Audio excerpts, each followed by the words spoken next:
hatari 7 za kutoifanya kazi ya Mungu. Ni rahisi sana kuifanya kazi ya Mungu ukiwa umeamka. Maisha yaliyoamshwa yanakuwa ni rahisi kuifanya kazi ya Mungu, mtu aliyoamka, na ni vigumu sana kuifanya kazi ya Mungu kama umelala. Bwana Yesu asifiwe. Na naomba tufahamu asubuhi ya leo, Mungu ametuumba ili tumtumikie, ametukomboa ili tumtumikie. Ndio maana kwenye Yohana 9:4 Yesu anasema, imenipasa kuzifanya kazi zake yeye aliyenipeleka, maana usiku uwaja ambapo hakuna mtu awezaye kufanya kazi. Imenipasa kuzifanya kazi zake. Na nitakuonyesha kazi za Yesu alizozifanya.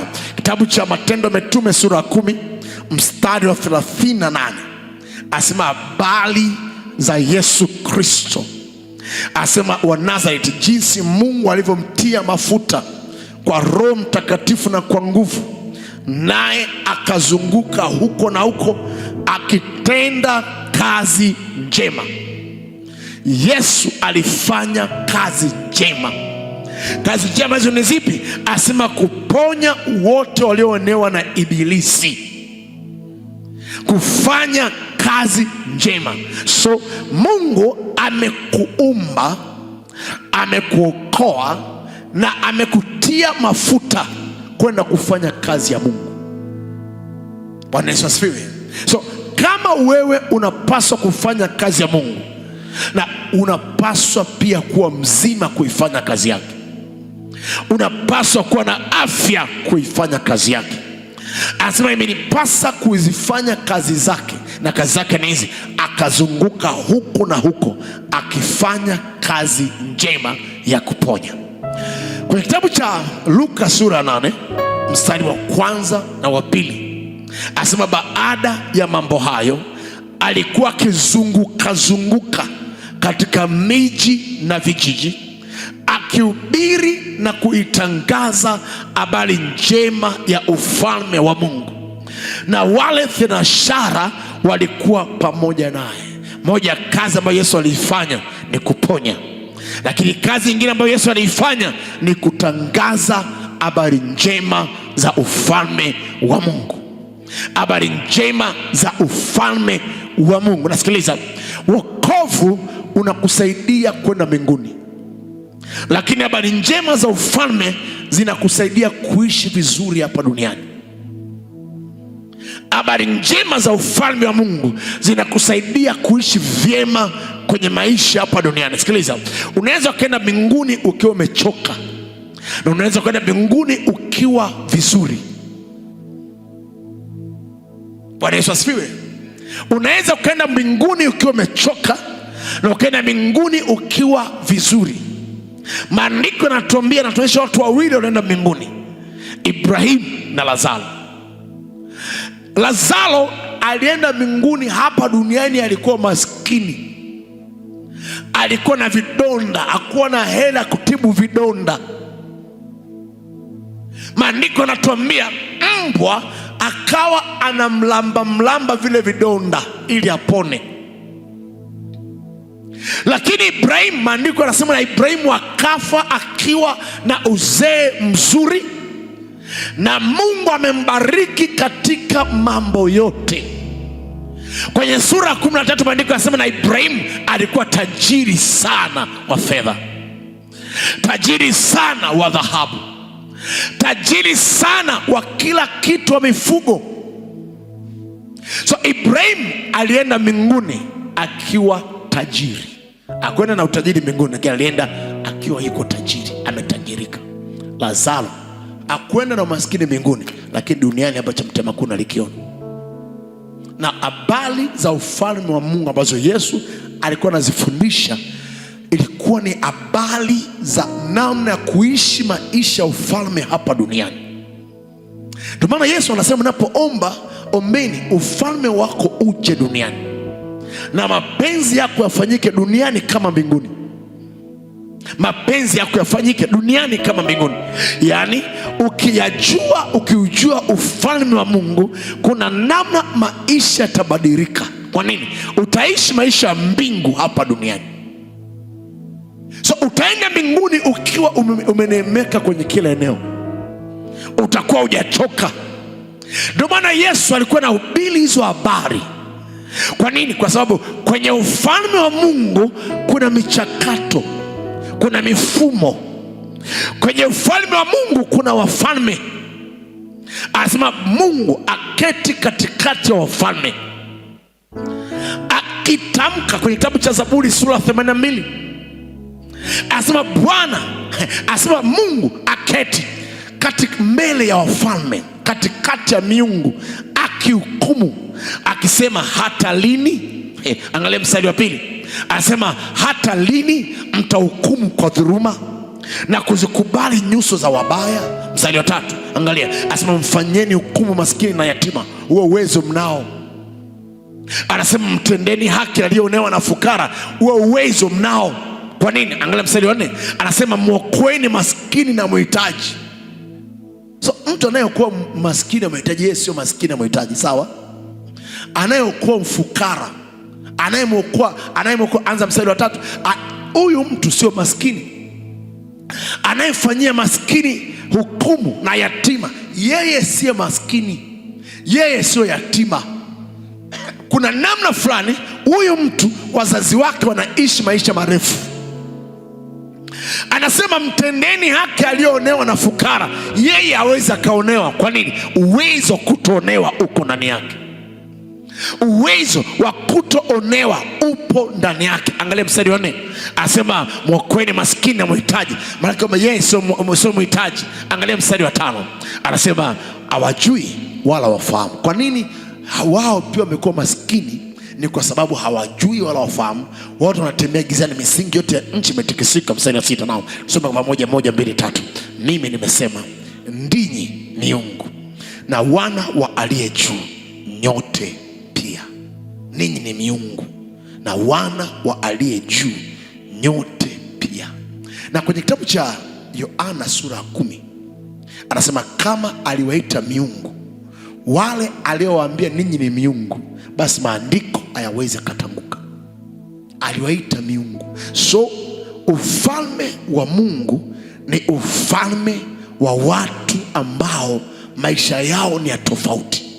Maandiko yanatuonyesha wazi kwamba Yesu alifanya kazi ya kuhubiri ufalme, na ukihubiri ufalme kuna namna maisha yako yanabadilika. Yesu alifanya kazi njema. So anaposema kwamba imenipasa kuifanya kazi yake, kazi ya kwanza ni kuwaponya wagonjwa. Kazi ya pili ni kuhubiri injili ya ufalme, injili ya ufalme wa Mungu. Bwana Yesu asifiwe. So wewe na mimi tumekusudiwa kuifanya hiyo kazi. Now kuna hatari ya kutoifanya kazi ya Mungu. Kuna hatari ya kutoifanya kazi ya Mungu. Watu wengi wanakutana na changamoto kwa sababu wanapuuzia kuifanya kazi ya Mungu ipasavyo.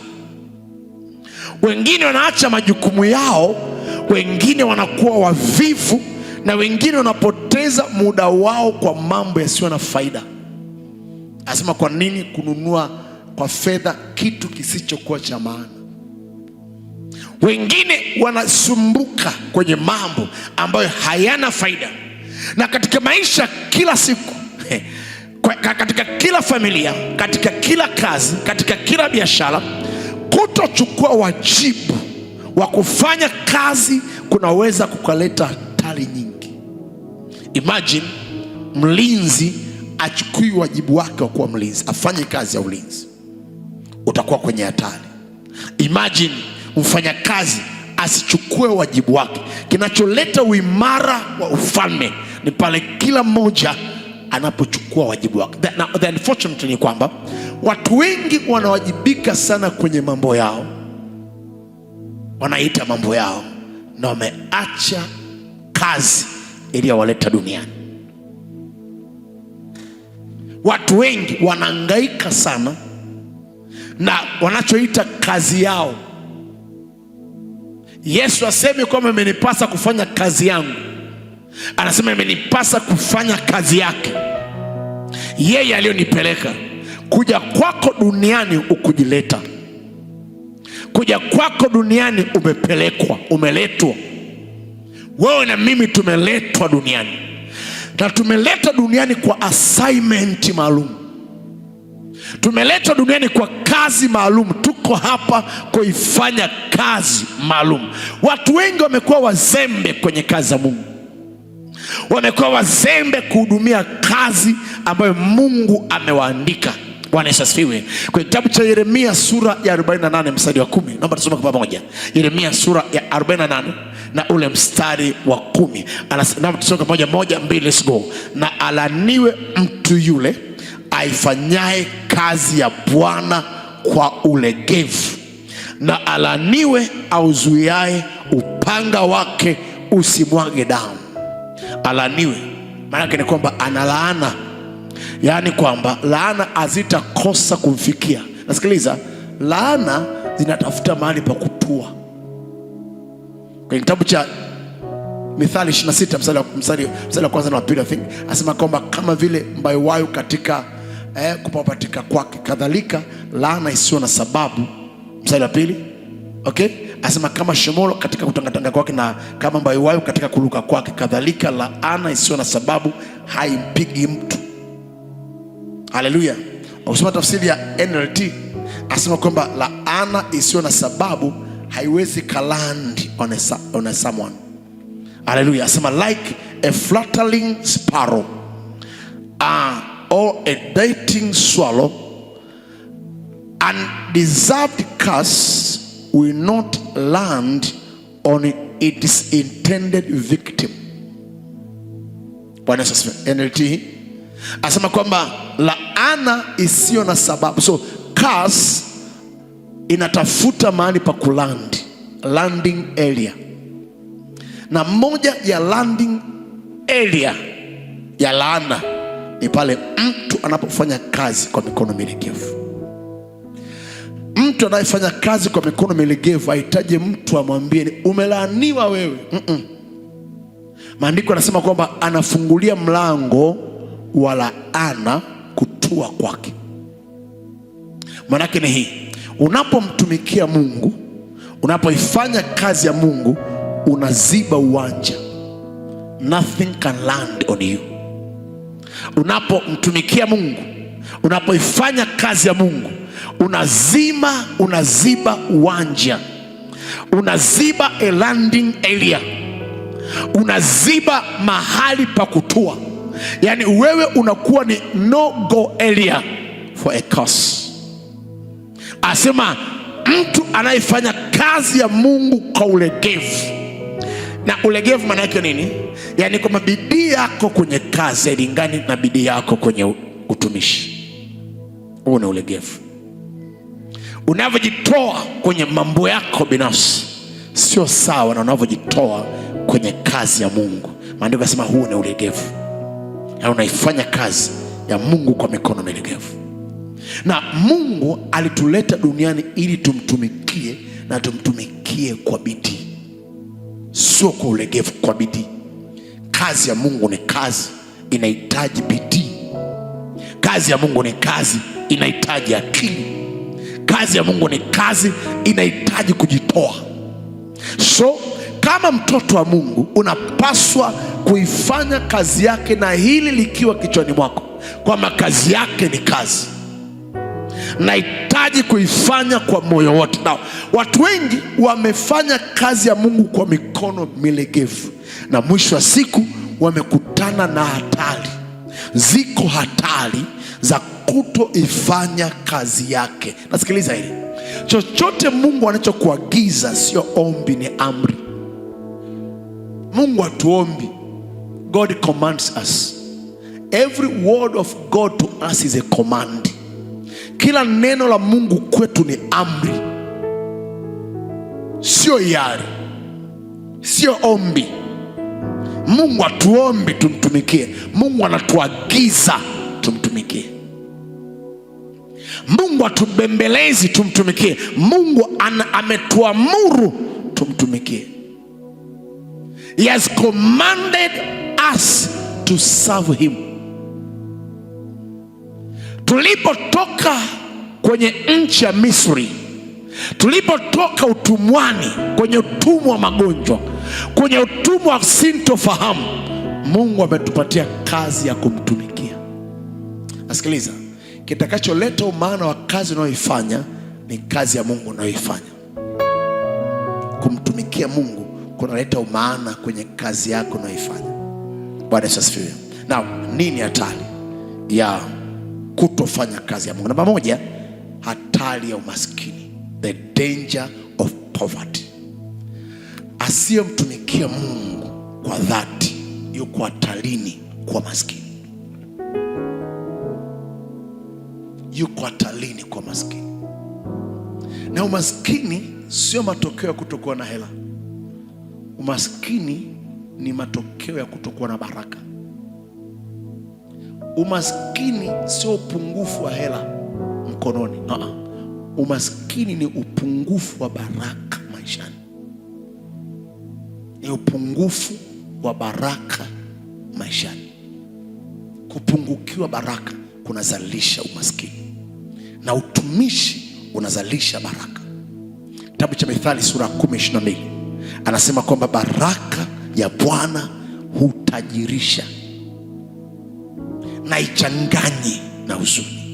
Baraka ya Bwana, waliobarikiwa na Bwana wanafanikiwa. Baraka ya Bwana. Ndugu yangu, usitafute hela, tafuta baraka. Ukitafuta baraka utauza mkaa, utafanikiwa. Ukitafuta baraka, biashara yako itakufanikisha. Blessing. Na watu wengi wanatafuta blessings, na kuna tofauti kati ya blessings and the blessing. Blessings ni matokeo, the blessing ni nguvu.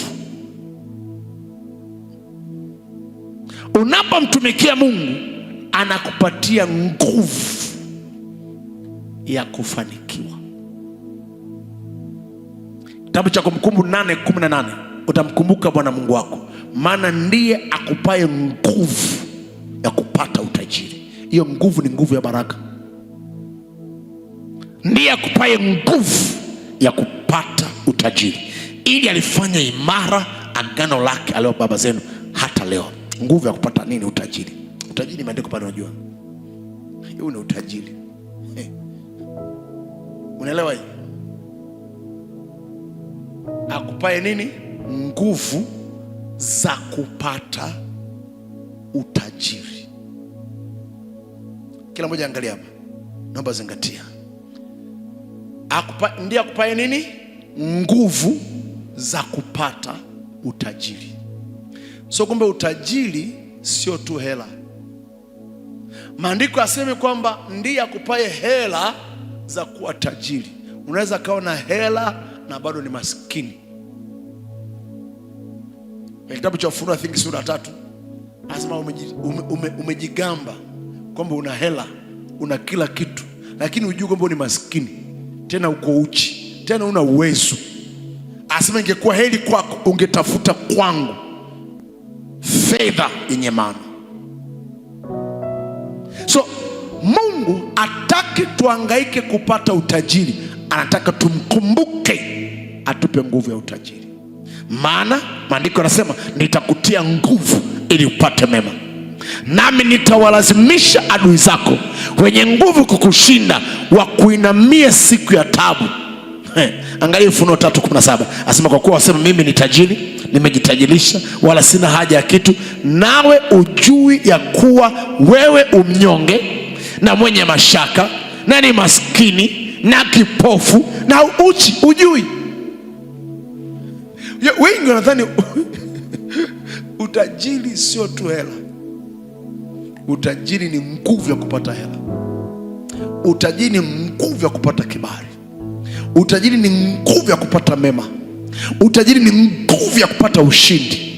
Utajiri ni nguvu ya kutologeka. Utajiri ni nguvu ya utajiri ni nguvu, power. Na ndio maana maandiko yanasema utajiri wa mtu, asema ni mji wake wenye boma. Ni nguvu, is a force. So mtu asiyemtumikia Mungu yuko hatarini kuwa maskini. Huyu mtu hapa, hii kanisa hili, ukisoma kwenye mstari wa 16 pale, huyu jamaa Mungu anamweleza, asema kwamba anza 16, asema basi kwa sababu ya uvuguvugu wala ubaridi wewe, yani kanisani unaenda lakini umekuwa vuguvugu, una moto. Unajua watu wengi nadhani kumtumikia Mungu ni swala la kutaka kwao. Mimi nigundua mapema sana, utumishi sio swala kutaka, ni swala lazima. Na mtu anayemtumikia Mungu ataishia kukwepa umaskini. Inawezekana yeye asione uhalisi, lakini kuna msingi atakuwa ameutengeneza kwa watoto wake. Utumishi. Serve God my friend. Mtumikie Mungu. Isifike kipindi ambacho kazi za kuondoa kwenye utumishi. Isifike kipindi my friend makwazo yakakuondoa kwenye utumishi. Isifike watu wakuondoe kila mahali, kila usikuondoe kwenye utumishi. Watu wakutoe kwenye kila kitu, kila wasikutoe kwenye kumtumikia Bwana. Ni hatari. Mtu ambaye mtumikie Mungu ana hatari ya kuwa maskini. Bwana Yesu asifiwe. Mtu asiyefanya kazi ya Mungu kwa bidii ana hatari ya kuwa maskini. Kwenye kitabu cha Mithali 10 mstari wa 4, Mithali sura 10 mstari wa 4, anasema anasema atendaye mambo kwa mkono mlegevu, atumikaye kwa mikono milegevu anakuwa maskini, bali mkono wake aliye na bidii utajirisha. So ukitumika kwa bidii, uko njiani kuwa tajiri. Ukimtumikia Mungu kwa bidii, uko mbioni kufanikiwa. Maandiko yanasema, lakini ukifanya mambo kwa mikono milegevu, unasimamia kitu kwa mikono milegevu, upo kwenye kikundi tena kwa mikono milegevu, maandiko yanasema kwamba mwishoni unaweza kuwa maskini. Mtu yoyote ambaye afanyi mambo kwa bidii, iwe ni biashara, iwe ni kazi, yawe ni masomo, kiwa chochote usipofanya kwa bidii, unaishia kwenye maskini. Hali kadhalika, maadamu kazi ya Mungu ni kazi, inahitaji bidii.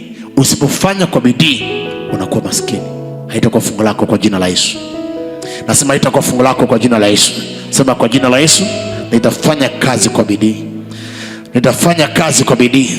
Mtu asiyofanya kazi kwa bidii katika maisha yake anaweza kujikuta anaangukia katika umaskini.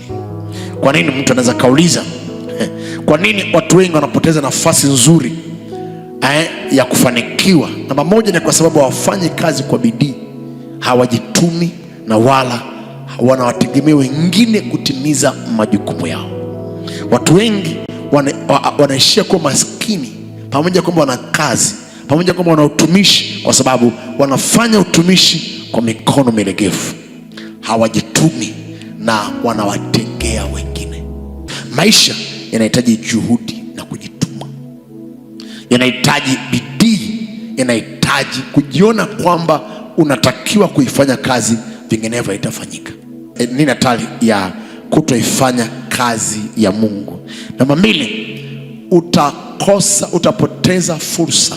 Kutofanya kazi ya Mungu kwa bidii, au kutoifanya kazi ya Mungu kuna kuliweka kwenye hatari ya kupoteza fursa.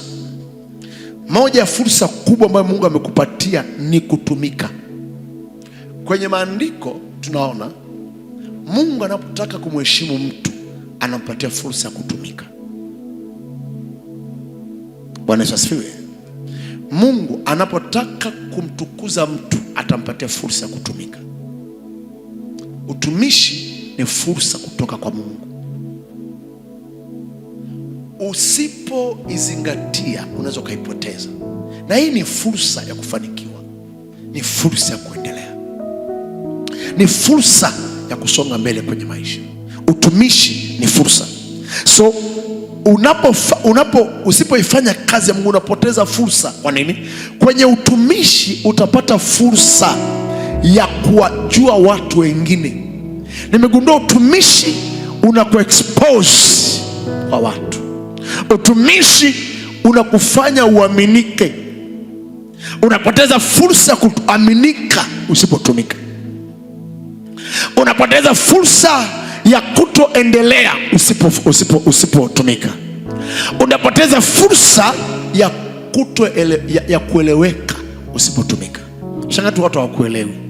Utumishi unafanya watu wakuelewe. Kutotumika kunafanya watu wasikuelewe. Kutumika kunawafanya watu wakuamini. Kutotumika kunakufanya watu wasikuamini. So utumishi ni fursa ya kuaminika. Utumishi ni fursa ya kupendwa. Haleluya. Yes, ni fursa ya kupendwa. Asema nimemwona Daudi mtumishi wangu. Mahali pengine asema nimemwona Daudi mtu aupendezaye moyo wangu. Ameupendezaje? Kwa kumtumikia.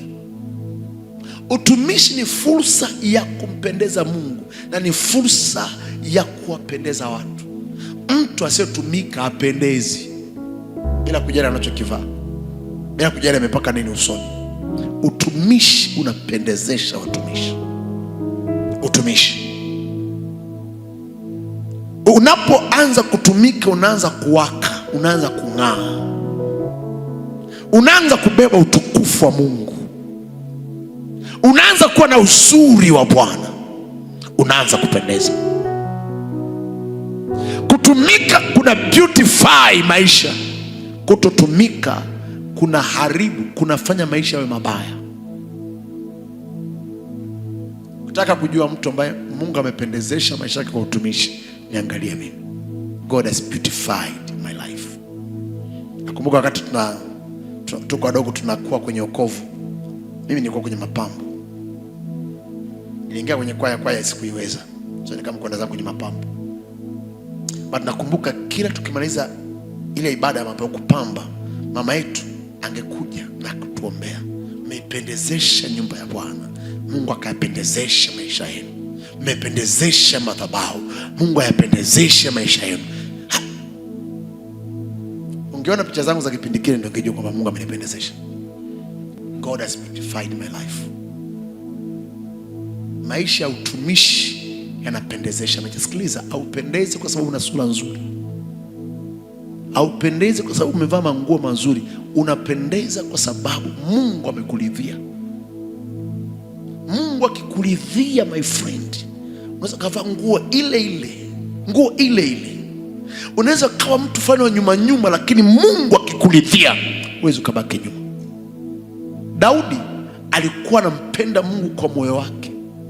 Yes, alikuwa amemfukuzia shambani kachunge ng'ombe huko, lakini maandiko yanatuambia Mungu alipomridhia, asema ilimpendeza Mungu mimi kunifanya mimi kuwa mfalme kwenye kiti cha baba yako. Ndio maana namchezea Mungu. Daudi akawa a skillful man.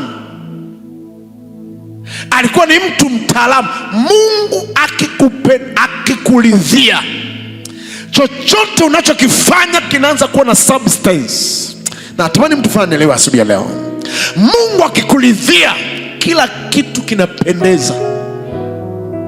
Upo kwenye hatari ya kupoteza fursa ya kupendeza unapoacha kutumika. Ndio maana tuliogundua hii siri, no hapana, unikwaze sasa kwa baada ya Mungu. Amna, wote tunakwazana leo, kesho tukutane ibadani. Kesho tukutane ibadani my friend. Kesho ibadani. Unajua sometimes watu hawajui, kisha kufundisha hapa, kuna vitu ambavyo shetani anavitumia kukutoa mahali pako. Sema najua kabisa ukiwa nyumbani kwako utapendeza, ukiwa nyumbani kwako utaenea, utasonga mbele. So anatafuta vitu, moja ya vitu ni makwazo. Mtu anakuumiza. Sikiliza, usiruhusu mtu akafanikiwa kukuumiza. He's too small. I have a very big God. Too small, no way. Why? kwa sababu ya Mungu unayemjua. Maandiko yanatuambia kwenye kitabu cha Danieli 11:32, na watu wale wamjuao Mungu wao watakuwa hodari na watatenda makuu. Bwana Yesu asifiwe. Fursa ya kupendeza, lakini pia utumishi ni fursa ya kuheshimiwa. Ni fursa ya kuheshimiwa.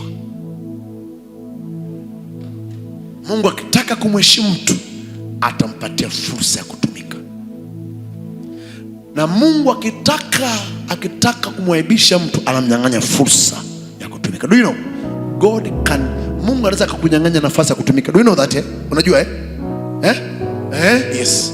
Mungu anaweza akakunyima fursa ya kutumika, akakunyima fursa, hamu, raha ya kutumika. May God never deny you of that. Mungu asikunyime jambo hilo. Mungu asikunyime jambo hilo katika jina la Yesu Kristo. Lazima Mungu asikunyime fursa kutumika. Ndio ni kwa nini raha ipo kwenye utumishi, furaha ipo kwenye utumishi, heshima ipo kwenye utumishi, kupendeza kupo kwenye utumishi. Kila unachokihitaji kipo kwenye utumishi. Kwenye Kutoka 23:25 asema, nawe utamtumikia Bwana Mungu wako, naye atabariki chakula chako. Kumbe unaweza kula chakula ambacho hakijabarikiwa. Chakula ambacho hakijabarikiwa, chakula ambacho hakijabarikiwa kabisa. Kwa kitabu cha Zaburi 127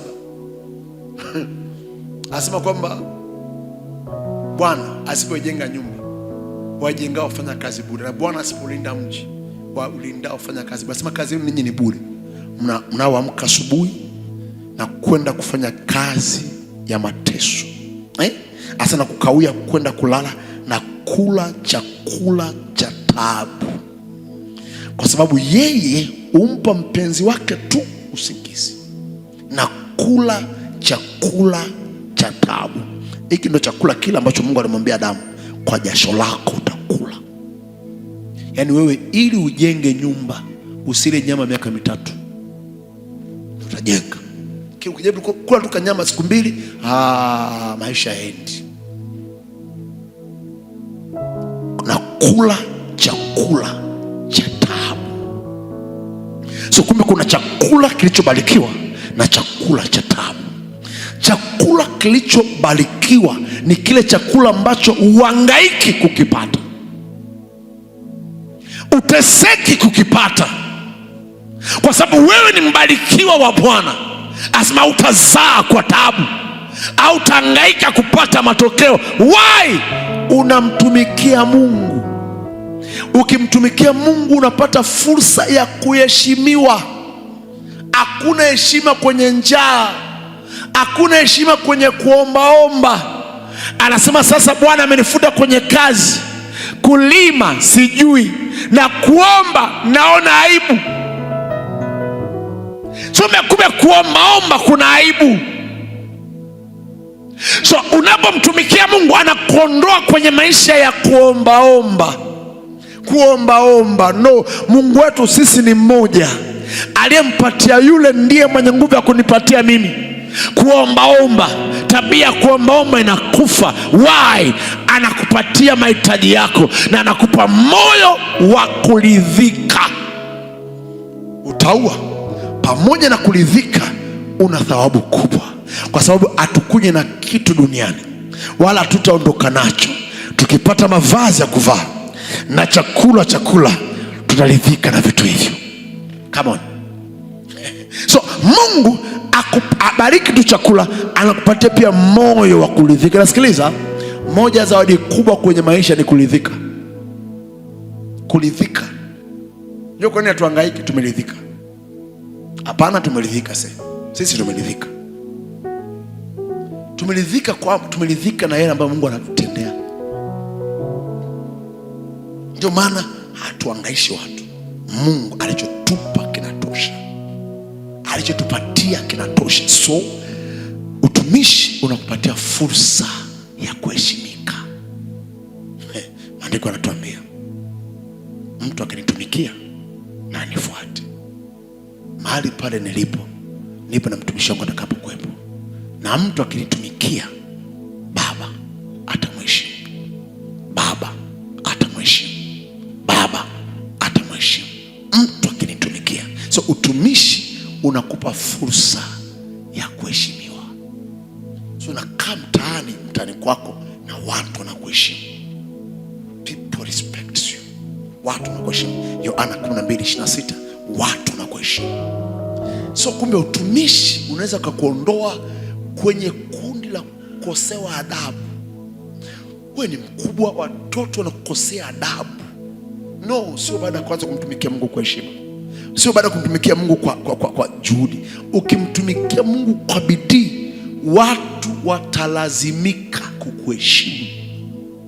Unajua ni kwa nini? Mahali unapotumika panaamua heshima unaipata.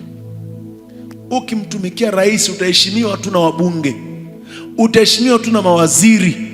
Ukimtumikia rais, yani wewe ndio uwe mtu wako wa kumfungulia mlango, watu watakuogopa, watakuheshimu. Hata kama usipokuwa na hela, wanasema anajifanya tu ana hela huyu jamaa. Heshima. Lakini usipokuwa na heshima, unaweza kuwa na hela na usiheshimike. Unaweza kuwa na hela na usiheshimike. Unaweza kuwa na nafasi na usiheshimike. Huja kuona kuna ofisi ambazo msaidizi anaheshimiwa zaidi kuliko bosi. Nini kipo? Kuna the glory of God is upon him. Kuna the honor of God is upon them. Kuna the shout of their king in them. Kuna kelele, kuna kukemewa kwa mfalme katikati yao. So kila anapoenda ana heshima. Kila anapokwenda, kila alipokwenda Yesu alitenda mema, na ili mpate heshima. Kila alipoenda alipata heshima. So na wewe pia unapoanza kumtumikia Mungu, anza kukusudia kukosewa heshima sio fungu langu. Mimi namtumikia Bwana. Siwezi kumtumikia Mungu wa miungu na nikadharauliwa na wanadamu. Mimi namtumikia Mungu. So moja hatari ya kutomtumikia Mungu ni hatari ya kupoteza hizi fursa nilizokuonyesha. Namba 3, nini hatari ya kutofanya kazi yake? Namba 3, hatari ya kupoteza mwelekeo wa maisha. The danger of losing direction. The direction of life. And one of the woes of men is missing the direction. Kama unaelekea Dar es Salaam, afu njia uijui, ukachukua njia kwenda Arusha, wewe una hatari sana, kwa sababu utamaliza mafuta na mwisho wa siku utafika Dar es Salaam. Utumishi, kuifanya kazi yake, kuna kusaidia kupata mwelekeo wa maisha. Unajua cha kufanya kwa wakati, unajua cha kuwekeza, uchezi tena pata potea. Unajua unapata assurance of life, unapata uhakika ndani. Kwa nini? Maandiko yanasema wanaoongozwa na Roho wa Mungu hao ndio wana wa Mungu.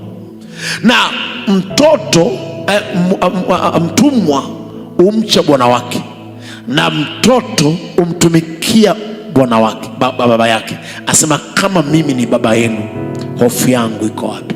Kichwa changu kipo. Na kama mimi ni bwana wenu, hofu yangu iko wapi? Mungu anatarajia kama watoto wake tumtumikie.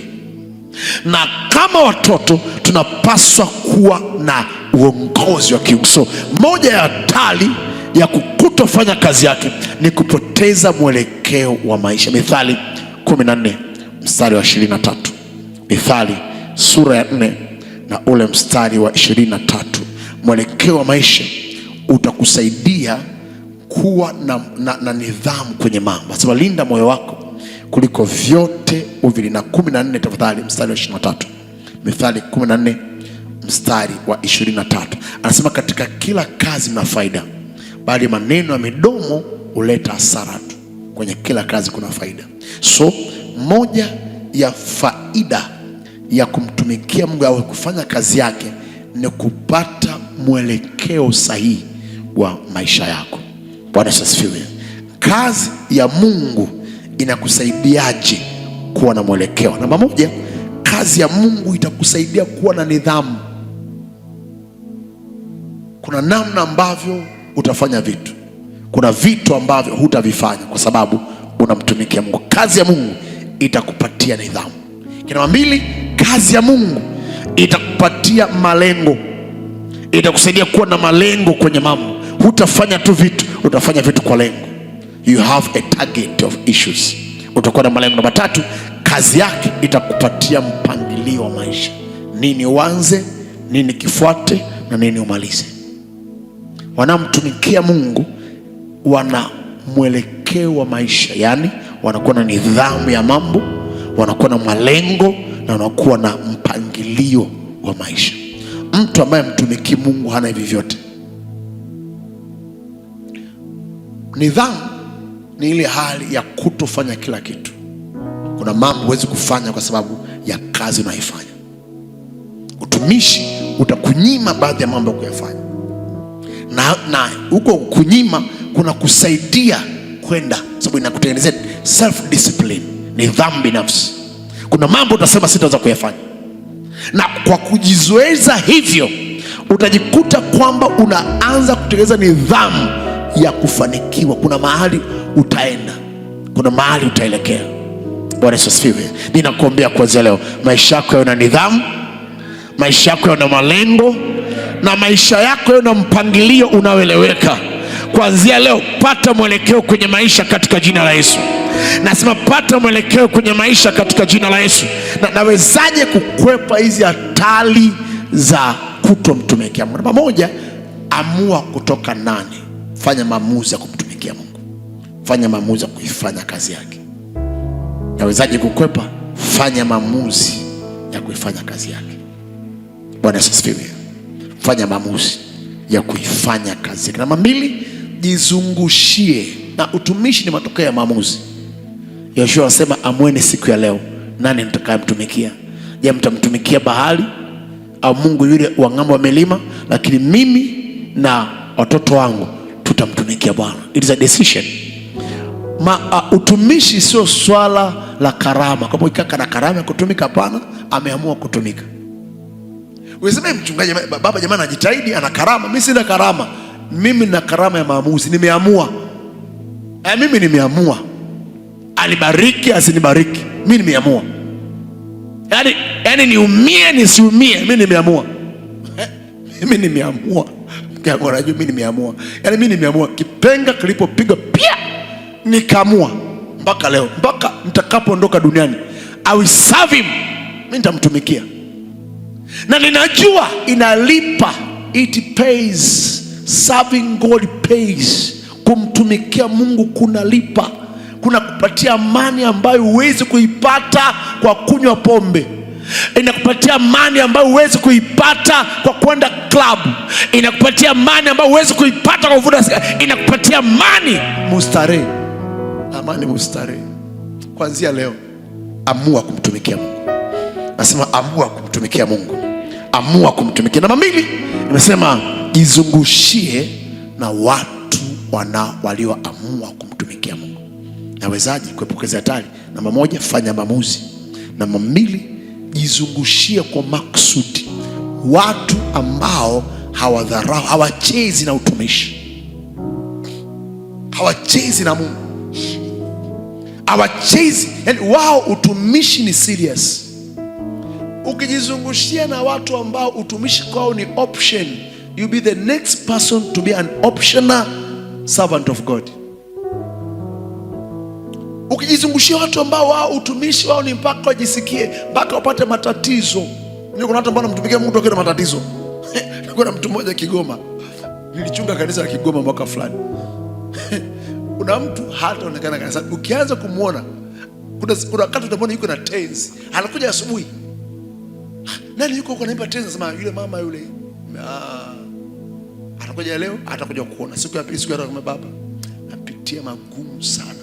Yani yeye anaanza kumtumikia Mungu mambo yakiwa mabaya, mambo yakimkamata na anaanza kufunga. Sikiliza, unahitaji kufunga ukiwa unaumwa, unahitaji kufunga sababu una matatizo unapitia. Hebu yawe ni part of your life, iwe sehemu ya maisha. Fanya maamuzi najizungushia watu ambao wamefanya maamuzi. Kama rafiki zako wewe wanadharau utumishi, wewe utadharau tu. Maandiko yanasema msidanganyike, mazungumzo mabaya na watu wabaya yanaharibu tabia njema uliyoijenga.